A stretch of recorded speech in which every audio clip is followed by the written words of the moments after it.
Picture 7 Tier 1 Delta Force operators, equipped with suppressed assault rifles and quad-lens night vision, dropped into a 15-meter-wide rocky canyon at Thermopylae in 480 BC.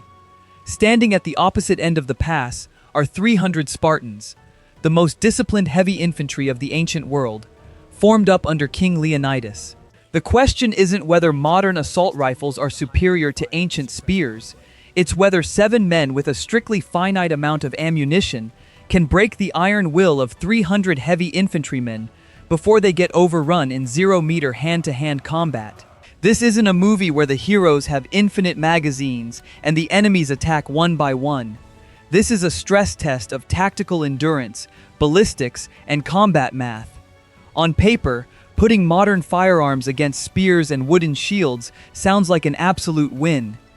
But here's the part everyone gets wrong before we even fire a single shot. Victory in this scenario isn't decided by weapon technology. It's decided by ammunition management and engagement distance. Let's run the actual logistics numbers right away. A standard Delta operator carrying a full combat loadout has about 300 rounds of 5.56mm NATO ammunition. Multiply that across 5 assault riflemen. Add 800 rounds of 7.62mm belt-fed ammunition for their single Mk-48 light machine gun, and you get roughly 2,900 total bullets. No resupply drops. No mortar support. No airstrikes. Against 300 Spartans, that gives Delta an average budget of less than 10 bullets per enemy soldier. If an operator gets reckless, fires full automatic bursts, or wastes 3 magazines on shields that deflect the shots, that ammo counter drops to 0 fast.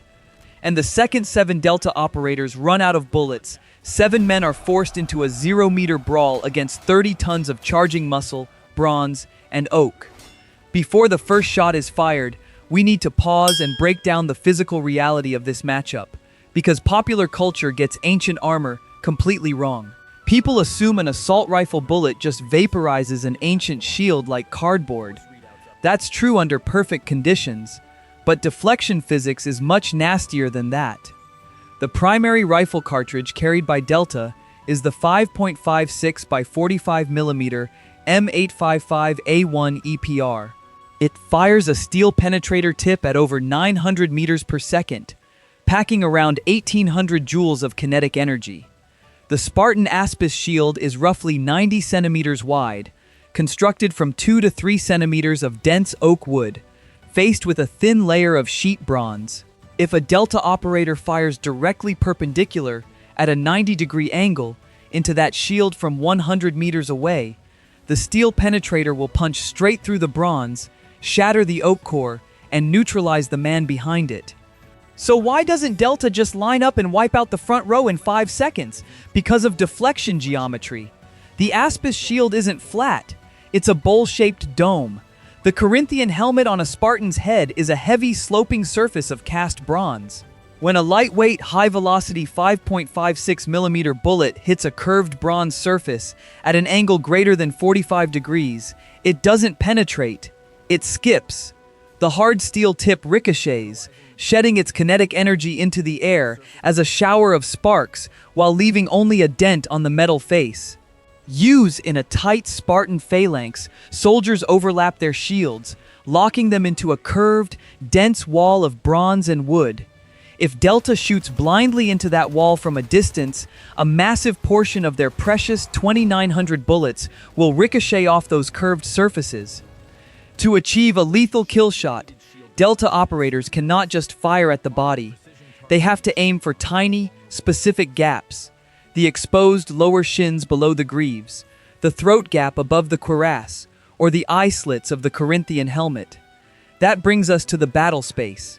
The canyon pass is 15 meters wide, narrow enough that an 8-man Spartan rank completely blocks the passage. The terrain is littered with jagged limestone boulders, offering Delta pristine cover, but severely restricting their ability to maneuver backward without tripping over rocky ledges. As dusk settles over the gorge, Leonidas forms his 300 men into a classic phalanx formation. 8 ranks deep, shields interlocked, 3-meter dory spears bristling forward like a wall of iron points. To the Spartans, this canyon is their home turf.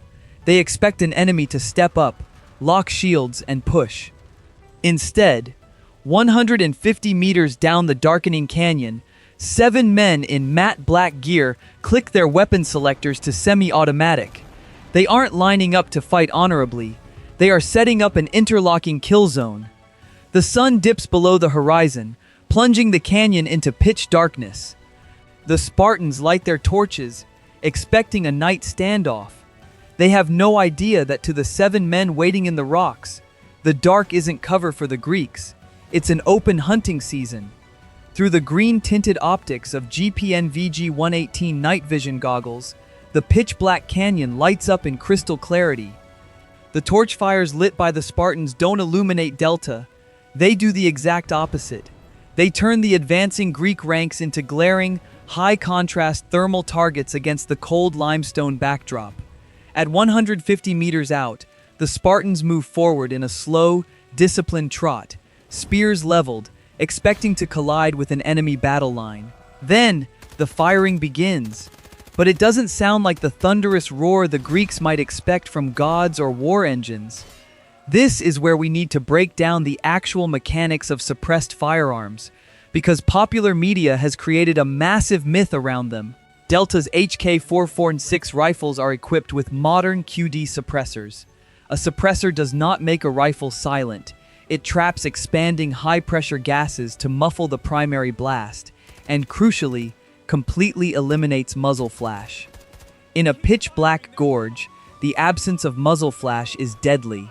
The Spartans hear a series of sharp, whip-like cracks echoing violently off the rock walls, the sonic booms of 5.56mm rounds breaking the sound barrier, but they see zero fire, zero smoke, and zero physical shooters. The sound bounces off the canyon walls in every direction. To the Spartans, the noise isn't coming from 150 meters ahead. It sounds like the rocks themselves are snapping. Delta's opening salvo is cold and calculated. Operating under strict fire discipline, the riflemen don't waste ammo firing full auto into the center of the shields.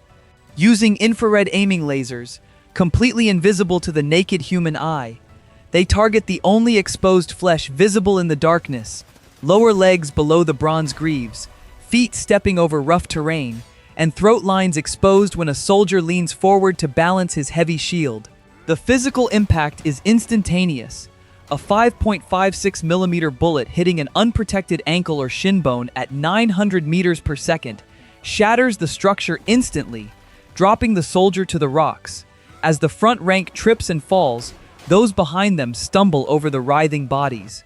Within 60 seconds, 20 Spartan hoplites are down, bleeding into the gravel, without a single Greek weapon raised in return.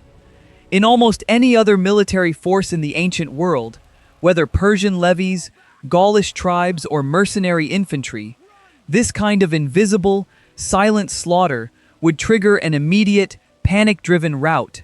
Men would throw down their weapons and run. But here is the critical factor everyone forgets when analyzing Sparta. These men are not conscripts.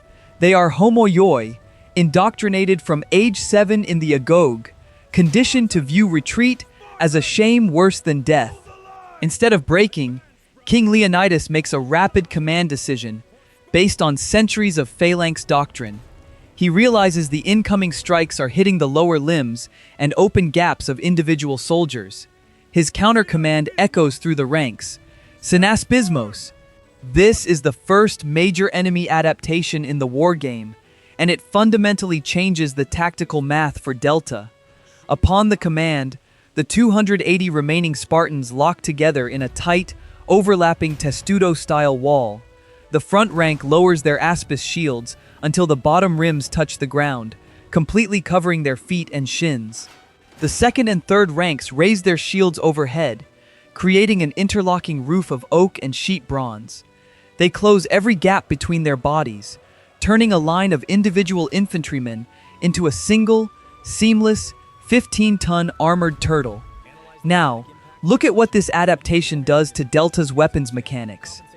When Delta fires their next controlled bursts, the infrared lasers hit a solid, continuous wall of curved bronze. As we established, the M855A1 round relies on a perpendicular angle to punch through metal. Hitting a curved, overlapping bronze shield at an oblique angle causes the steel penetrator to skid. High-velocity ricochets ping violently off the bronze plates, throwing sparks into the dark, but failing to penetrate the thick oak backing beneath. The hit-to-kill ratio drops from 80% down to less than 15% in a matter of seconds. Delta's team leader immediately reads the change through his thermal sight. He sees the impact sparks bouncing harmlessly off the bronze wall as the Phalanx continues its relentless, step-by-step advance over the stone ground.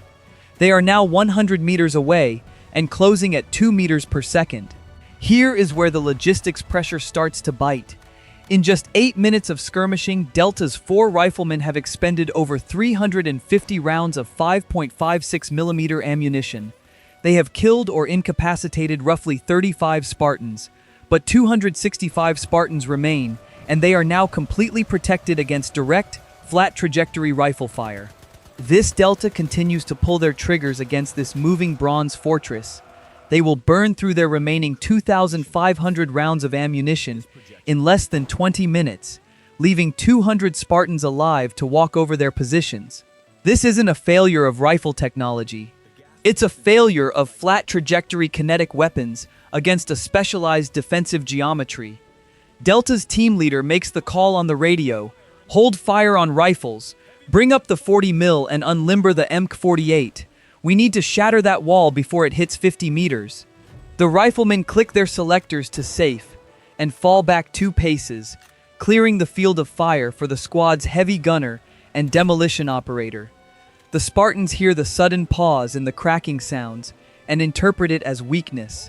Inside the Phalanx, men grunt in unison, pushing forward faster, their bronze sandals crunching on the loose gravel. They believe they have weathered the magic of the unseen archers. They believe if they can just bridge the remaining 70 meters, their spears will finally find flesh. They have no idea that Delta hasn't given up. They've simply decided to stop using kinetic bullets and start using high-explosive shockwaves. The Spartans advance past the bodies of their fallen brothers, their shields locked so tightly that not even a knife blade could pass between them. But that very density, the iron core of Spartan doctrine, is about to become their absolute undoing. At 70 meters out, the lead operator resting his M320 underbarrel grenade launcher against a granite ledge squeezes the trigger. A muted thump echoes through the gorge, followed a split second later by an arcing 40mm projectile descending directly behind the front row of the Spartan shield wall. Then, the dark explodes. To understand why this single shot permanently alters the dynamics of the engagement, we need to pause and examine the mechanical reality of explosive overpressure versus ancient armor. Most people assume armor fails because a weapon pierces it, but high explosives don't care about piercing. They kill through physics that ancient warfare never anticipated. The M433 high-explosive dual-purpose round carries a shaped charge warhead wrapped in a pre-fragmented steel jacket. When it detonates on impact, 2 lethal mechanisms trigger simultaneously. A razor-sharp wave of shrapnel flying outward at 1,500 meters per second, and a blast shockwave, a sudden spike in atmospheric pressure exceeding several hundred pounds per square inch. An Aspis shield, no matter how thick its oak core or how shiny its bronze coating, is a rigid mechanical barrier. It is designed to block linear kinetic thrusts, spear tips, sword edges, and arrows, but a shockwave is fluid. It flows around, over, and under the shields, entering the enclosed cavity of the Phalanx like a physical sledgehammer. The blast overpressure instantly ruptures lung tissue, collapses eardrums, and inflicts severe internal trauma on men who don't have a single scratch on their skin. Worse still for the Spartans, the shrapnel doesn't just hit the front of the shields, it detonates inside their tight formation. Steel fragments bounce violently off the concave inner surfaces of the bronze, turning the Spartans' own protective gear into a lethal ricochet chamber. This is where the strength of the Phalanx turns into its ultimate vulnerability. The tighter you lock your ranks, the more bodies you pack into a blast radius, and the higher the casualty yield per explosive round. 3 more 40mm grenades rain down in rapid succession. The center of the Greek advance disintegrates into a chaotic mass of fire, flying bronze, and dismembered limbs. Immediately following the explosions, Delta's machine gunner opens up with the Mach 48 Mod 1 LMG. Let's look at why the Mach 48 succeeds where the HK-416 rifles stalled moments earlier. Firing the larger 7.62 by 51mm NATO round, the Mk-48 delivers nearly double the kinetic energy of a 5.56mm bullet, roughly 3,500 joules. At 70 meters, this isn't just about speed, it's about sheer momentum. While the lighter 5.56mm rounds bounced off angled bronze, a 7.62mm hardcore round hits with enough brute force to punch straight through a bronze plate, crush the 2 centimeters of oak underneath, and still retain enough velocity to pass through the soldier holding it and strike the man in the second rank. A continuous 3-second burst of 7.62mm fire creates a kinetic meat grinder. The heavy rounds tear through the weakened, staggered Phalanx, ripping holes through shields, arms, and wooden spear shafts. For 3 horrifying minutes, the narrow canyon becomes an echo chamber of violent concussions and heavy automatic fire. The narrow limestone walls amplify the sound waves, turning the gorge into a disorienting hellscape for men who have never heard an artificial explosion in their lives. Another 50 Spartans drop into the blood-soaked gravel. But here is the catch, and this is where the logistics pressure threatens to crush Delta. In those 3 minutes of intense violence, Delta's squad spent 4 of their precious 12 40mm grenades. The Make-48 gunner burned through 300 rounds of 7.62mm belt ammo, nearly half of his total supply. The barrel of his machine gun is glowing hot in the night vision optics, forcing him to check his fire to avoid a catastrophic barrel cook-off or jam. They broke the charge, but at a massive cost to their remaining fighting power. First encounters look like a magic trick. Second encounters look like a test of resource management. And inside the smoke-filled gorge, King Leonidas proves why Sparta dominated Greek warfare for centuries. Leonidas observes the carnage from the rear. He sees that the massive explosions happen where his men are packed tightest. He notices that the terrifying thunderbolts do not strike men who are shielded behind the giant limestone boulders lining the canyon walls. He adapts on the spot, abandoning 2,000 years of Spartan martial dogma. He shouts orders to break the synaspismos. For the first time in their history, the Spartans unlock their shields. They abandon the rigid, dense phalanx structure. Instead of marching as one massive heavy wall, they split into small, staggered fire teams of 4 to 6 men. They drop into low crouches, moving from boulder to boulder, utilizing the natural terrain cover of the canyon to mask their advance. They are no longer a giant target for high explosive grenades. They have become 3 dozen independent, creeping assault elements. Delta's team leader observes the movement through his thermal optic. The green heat signatures are no longer a single, solid glowing block. They are scattering, hugging the rock faces, and slowly, methodically closing the distance through Delta's blind spots. The Spartans are now 50 meters away. The terrain that previously trapped them in a narrow bottleneck is now providing them with dozens of natural stone trenches. Delta is running out of heavy explosive ordnance, the machine gun is dangerously low on ammunition, and the enemy has just stopped playing by the rules. The illusion of untouchable modern godhood has just evaporated. The Spartans have learned the price of standing in the open, and as they slip behind the rocks, Delta faces a terrifying reality. The enemy is no longer a target. They are hunters closing in for the kill. With the Phalanx dissolved into dozens of independent fire teams, the nature of the battle shifts instantly from a frontal barrage to a deadly game of hide-and-seek among the limestone crags. Down to 50 meters, the Spartans no longer march in unison. They move in short, explosive sprints from boulder to boulder, dropping low to keep their heavy shields pressed against the rock faces. Inside Delta's position, the silence is heavy.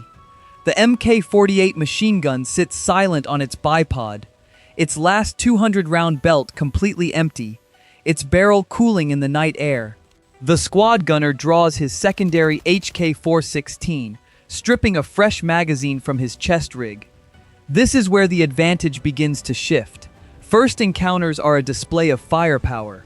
The third encounter is always a cold, unforgiving test of logistics. Delta's team leader passes a silent hand signal down the firing line. Weapon selectors switch from 2-round bursts to pure semi-automatic single shots.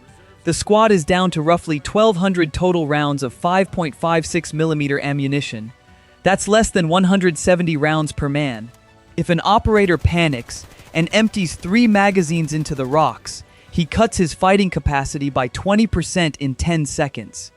To track the Spartans crawling through the dark, Delta flips their optics from image intensifiers to long-wave thermal sights. Before we look at the engagement, we need to clear up a massive misconception about thermal imaging. People often think thermal optics act like X-ray vision, allowing an operator to see straight through solid walls. In reality, thermal sensors work on heat differential. A living human body radiates thermal energy at 37 degrees Celsius against a cold, 12-degree limestone canyon wall, glowing like a bright white beacon on the optics display. Under open conditions, thermal sights are an unholy advantage. But granite and thick oak are dense thermal barriers. If a Spartan crouches completely behind a 2-meter stone slab with his shield pulled tight, his heat signature is completely blocked by the stone. The optic sees only the ambient cold temperature of the rock. The Spartans don't know what thermal optics are, but through trial and error, they have figured out the basic rule of engagement. If you are behind a solid boulder, the invisible death cannot touch you. And here is where the problem really starts. As the Greeks move between thermal blind spots, they begin using their secondary weapons. From 30 meters out, Spartan hoplites start hurling their heavy acontia, throwing javelins, over the rocks toward the origin of the suppressed gunshots. While an unguided javelin thrown in the dark has a low probability of a direct hit, a 2-meter wooden shaft with a broad iron tip bouncing off a limestone ridge can easily shatter an optic lens, disable a suppressor, or injure an unprotected face. Delta can no longer afford to trade shots with individual soldiers hiding behind stone slabs. They need a leverage point that forces the entire Spartan force to stall. They pivot to a decapitation doctrine. Kill the command structure. Eunen, pneumagio. In an ancient Greek military unit, command and control is hyper-centralized. There are no radios, no secondary GPS links, and no lower enlisted initiative.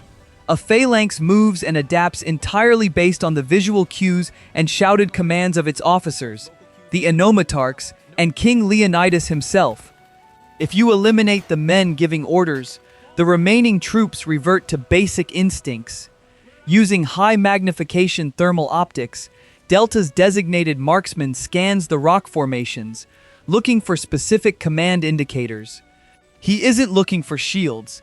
He's looking for the distinct, transverse horsehair crests mounted horizontally across the Corinthian helmets of Spartan officers, and the men surrounded by bodyguards issuing vocal commands. 40 meters away, behind a massive granite outcrop, King Leonidas leans out to direct a 3-man flanking element around Delta's left shelf. For less than 2 seconds, his upper torso and helmet clear the edge of the stone. At that exact frame, the marksman's thermal reticle aligns with the exposed neck gap above the bronze cuirass. A single 5.56mm M855A1 round leaves the suppressed barrel at 900 meters per second. The bullet spans the 40-meter gap in less than 0.05 seconds, penetrating the throat junction cleanly. Leonidas collapses onto the gravel without a sound. Nearby Spartan guards instantly react, pulling their king's body behind the boulder, but the damage is done. The central voice coordinating the advance goes silent. Here is the tactical cause and effect. Without a unified commander, the remaining 120 Spartans stop moving as a synchronized machine. Some groups attempt to retreat to form a defensive circle around their fallen king.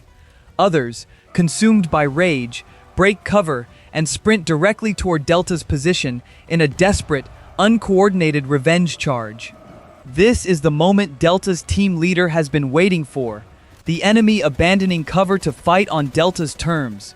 As 15 Spartans break into the open, sprinting across the flat gravel bed with swords drawn, Delta's riflemen deliver precise, single-shot fire to unprotected heads and lower torsos. 7 hoplites drop in 4 seconds, but the distance is now dangerously short. The surviving 8 Spartans are less than 25 meters away, close enough that a fully armored man can sprint across the remaining space in under 3 seconds. Delta is down to 900 rounds of rifle ammunition, 0 machine gun belts, and 5 40mm HEDP grenades. Their physical endurance is flagging after hours of high adrenaline tension, and their position is about to be overrun by sheer physical momentum.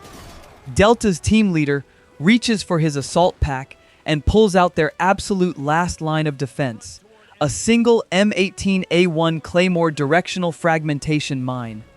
The first engagement might be a performance. The third engagement is the real test. With their king dead and their shields useless against precision shots, the remaining Spartans are throwing everything into one final, suicidal rush. And as the boots of 100 men thunder across the rocks, 7 operators prepare to detonate 700 steel ball bearings directly into their path. With 25 meters separating 7 operators from a wall of charging bronze and steel, Delta's team leader drives the 2 scissor legs of the M18A1 Claymore mine into the gravel, aiming its convex green plastic face directly down the center of the canyon throat. The remaining Spartans are no longer advancing in a tactical formation.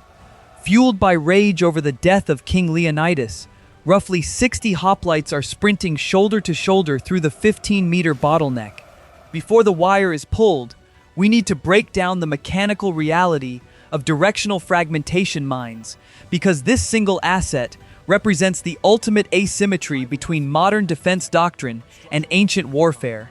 The M18A1 Claymore was engineered for one specific purpose: to stop mass infantry ambushes in human wave charges. Inside its curved plastic casing sits 1.5 pounds of C4 military explosive, backed by a sheet of 700 individual 1/8-inch steel ball bearings. When detonated via command wire, the explosive layer projects those 700 steel spheres outward in a fan-shaped 60-degree arc at a velocity of 1,200 meters per second. Let's look at the physics of that impact against Spartan armor. Very Gower. Unlike a bullet that hits a single point, 700 steel balls arriving simultaneously over a 50-meter kill zone create a wall of kinetic energy. At 1,200 meters per second, nearly 4 times the speed of sound, each individual steel bearing carries enough energy to pierce sheet bronze instantly. But the true lethality lies in the spalling effect. When dozens of high-velocity steel balls strike the outer bronze layer of an Aspis shield at once, the metal doesn't just bend, the oak core behind it shatters, turning thousands of wood splinters and jagged bronze fragments into secondary projectiles that shred everything behind the shield. At 20 meters, inside a narrow stone corridor, there is nowhere for the blast energy to dissipate. The operator squeezes the M57 firing device. A blinding flash and a thunderous concussion rock the canyon.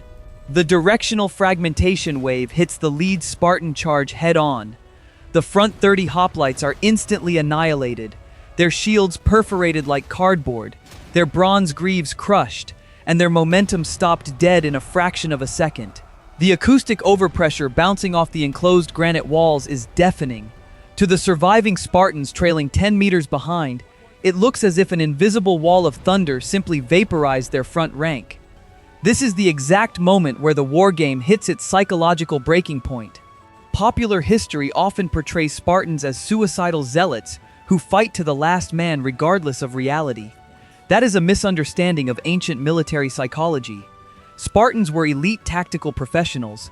They valued victory and discipline, not senseless self-destruction.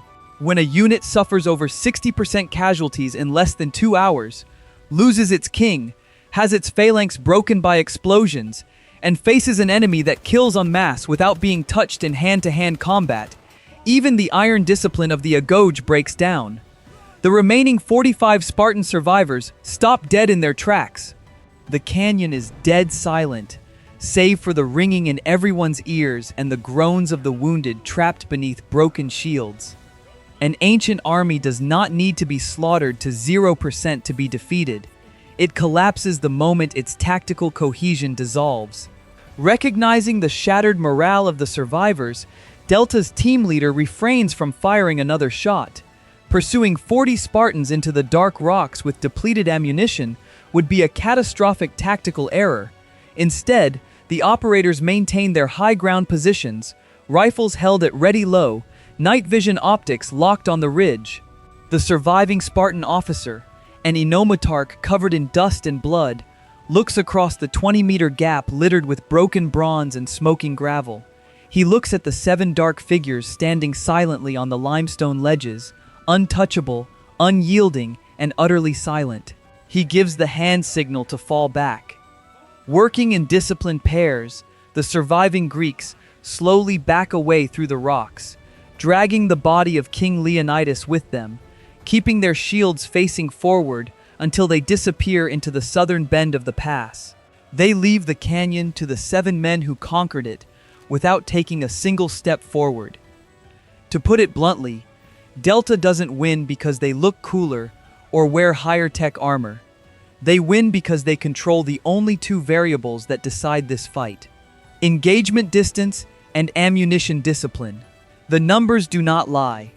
If Delta had panicked during the first Synaspismos charge and dumped their magazines on full automatic, they would have run completely dry of ammunition by the time the Spartans broke into independent fire teams. The second those 7 rifles clicked empty, 180 surviving Spartans would have closed the remaining 50 meters and crushed the squad under 30 tons of bronze and muscle in less than 40 seconds. Technology gave Delta the ability to strike in the dark and deliver terrifying explosive shocks. But it was cold, mathematical fire discipline, firing single shots, targeting anatomical gaps, and using directional fragmentation at the exact bottleneck that allowed 7 men to convert 2,900 bullets into a victory over 300 of the deadliest heavy infantrymen in human history.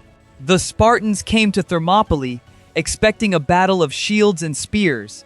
They found a test of thermal physics and kinetic math, and by the time they learned the rules of the game, the pass was already lost.